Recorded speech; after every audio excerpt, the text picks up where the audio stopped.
The U.S. economy is still recovering from the worst recession in decades, which threw millions of Americans out of work and into lines at unemployment offices.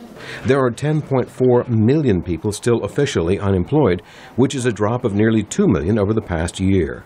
The recovery has so far cut the jobless rate from more than 10% to the current 6.7%. But Friday's report has some disappointing news, says Bankrate.com's Mark Hamrick via Skype. A number of people gave up looking for work, actually several 100,000. And so that drove down the unemployment rate for all the wrong reasons. So at least at first glance, this unemployment report is something that gives us pause about whether the recovery is proceeding in the order that we thought it had been.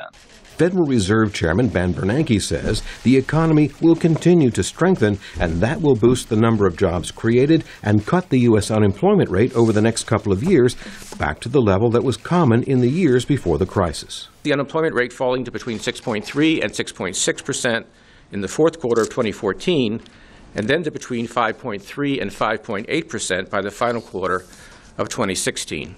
Economists say the official jobless rate does not account for millions of people struggling to make ends meet in a slow economy.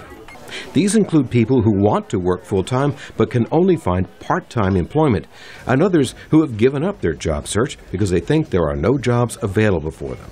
An expert in labor economics says adding the number of workers who are underemployed, as well as those who are too discouraged to seek work, to the official jobless rate would give a more accurate picture of unemployment.